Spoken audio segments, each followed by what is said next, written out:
এবার চন্দ্রকান্ত পণ্ডিতের পদত্যাগের পর কে হচ্ছে এবার কলকাতা নাইট রাইডার্স দলের প্রধান কোচ? তবে এই তালিকায় নাম আসছে একাধিক জনের। তাই চলুন কে হতে পারে এবার 2026 আইপিএলে কলকাতা নাইট রাইডার্সের প্রধান কোচ, এবং সেটা জানার জন্য সম্পূর্ণ ভিডিওটা দেখার অনুরোধ রইল। চলুন শুরু করি।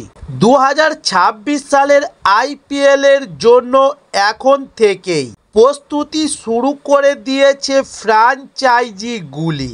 তবে এই বছর আইপিএলে রয়্যাল চ্যালেঞ্জার্স ব্যাঙ্গালুরু প্রথমবারের মতো টুর্নামেন্টে চ্যাম্পিয়ন হয়ে ইতিহাস তৈরি করেছে।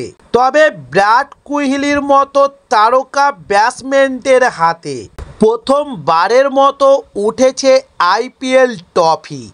তবে গত বছরের চ্যাম্পিয়ন দল কলকাতা নাইট রাইডার্স এই বছর টুর্নামেন্টে সেভাবে প্রভাব ফেলতে পারেনি, যার জন্য নাইট বাহিনী রীতিমতো সমালোচনার মুখে পড়েছিল।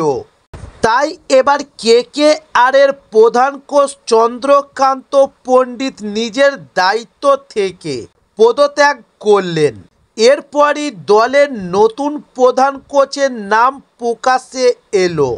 তবে ঘরোয়া ক্রিকেটে কোচ হিসাবে সফলভাবে গুরুত্বপূর্ণ দায়িত্ব পালন করার পর চন্দ্রকান্ত পণ্ডিত কলকাতা নাইট রাইডার্সে যোগদান করেন। তাকে 2023 আইপিএলের আগে দলের প্রধান কোচের গুরুত্বপূর্ণ দায়িত্ব দেওয়া হয়। এরপর তিনি দলকে সামনে থেকে এগিয়ে নিয়ে যাওয়ার জন্য উল্লেখযোগ্য ভূমিকা পালন করেন। গত বছর চন্দ্রকান্ত পণ্ডিতের তত্ত্বাবধানে কলকাতা নাইট রাইডার্স তৃতীয়বারের মতো টুর্নামেন্ট চ্যাম্পিয়ন হয়ে নতুন রেকর্ড সৃষ্টি করে। তবে এই বছর আইপিএল 2025-এ তিনি দলের কৌশল তৈরি করতে সম্পূর্ণ ব্যর্থ হয়েছেন এবং কলকাতা নাইট রাইডার্স লিগ পর্বে অজিঙ্ক্য রাহানের নেতৃত্বে একের পর এক ম্যাচে হারের সম্মুখীন হয়ে প্লে অফেই পৌঁছাতে পারেনি। তাই এবার 2026 আইপিএলের আগে কলকাতা নাইট রাইডার্সের সঙ্গে সম্পর্ক ছিন্ন করলেন কোচ চন্দ্রকান্ত পণ্ডিত, এবং দলের পক্ষ থেকে অফিসিয়ালভাবে জানিয়ে দেওয়া হয়েছে। এরপর চন্দ্রকান্ত পণ্ডিত সিদ্ধান্ত নিয়েছেন যে তিনি নতুন সুযোগের জন্য নিজেকে এগিয়ে নিয়ে যাবেন। ফলে কলকাতা নাইট রাইডার্সের প্রধান কোচের দায়িত্ব থেকে তিনি পদত্যাগ করেছেন। এরপরই শোনা যায় যে ইংল্যান্ড বিশ্বকাপ জয়ী দলের অধিনায়ক ইয়ন মর্গান কলকাতা নাইট রাইডার্সের ইতিহাসে অন্যতম সফল অধিনায়ক।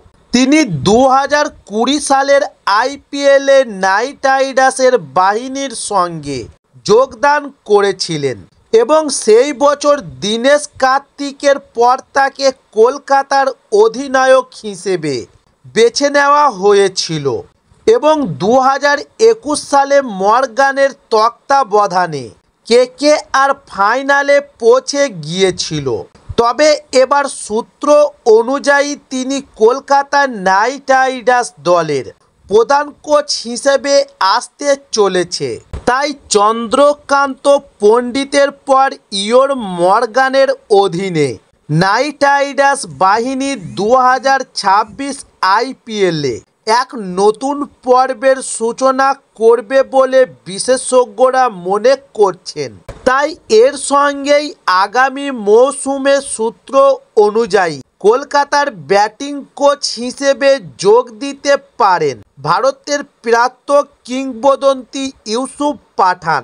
তবে এই তারকা ব্যাটসম্যান কলকাতার হয়ে একাধিক গুরুত্বপূর্ণ ম্যাচে জয় এনে দিয়েছিলেন, নিজের নাম উজ্জ্বল করেছেন।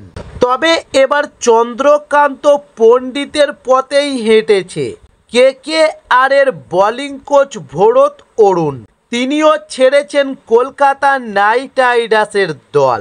তাই এবার 2026 IPL-এ কলকাতা নাইট রাইডার্স নতুন বোলিং কোচ আনতে চলেছে। তবে 2022 সালের মৌসুম থেকে IPL-এ KKR এর বোলিং কোচের দায়িত্ব সামলেছেন ভরত অরুণ এবং গত মৌসুমের পরই তার সঙ্গে চুক্তি সম্পূর্ণ হয়েছে কলকাতা নাইট রাইডার্সের। তাই এবার নতুন মুখ খোঁজার পালা। আর এই সময়ে দাঁড়িয়ে যে নামটি বেশি করে শোনা যায় আর তিনি হলেন ডেল স্টেন। প্রাক্তন বিখ্যাত পেটিয়া পেসারকেই হয়তো দেখা যেতে পারে KKR এর নতুন বোলিং কোচ হিসেবে। তবে এর আগে IPL-এ RCBর জার্সিতে খেলতে দেখা গিয়েছিল স্টেনকে। এছাড়াও সানরাইজার্স হায়দ্রাবাদের বোলিং কোচের দায়িত্ব সামলেছেন ডেল স্টেন। তবে নিজের সময়ে বিশ্বের সেরা পেসার ছিলেন স্টেন। তার আগুনের গতির বলে তাবড় তাবড় ব্যাটসম্যানদের ট্যাম্প ভেঙে গিয়েছিল মুহূর্তের মধ্যময়েই। তবে দেশের জার্সিতে সাফল্য পাওয়া ছাড়াও বিভিন্ন দেশের বিভিন্ন ফ্র্যাঞ্চাইজি ক্রিকেট খেলেছেন স্টেন। ডেকেন চার্জারের জার্সিতে IPL খেলেছিলেন। তবে কেরিয়ারের বেশিরভাগটা IPL-এ RCBর জার্সিতেই খেলেছেন। মোট 95 IPL ম্যাচে 97টি উইকেট নিয়েছেন ডানহাতি এই পেসার।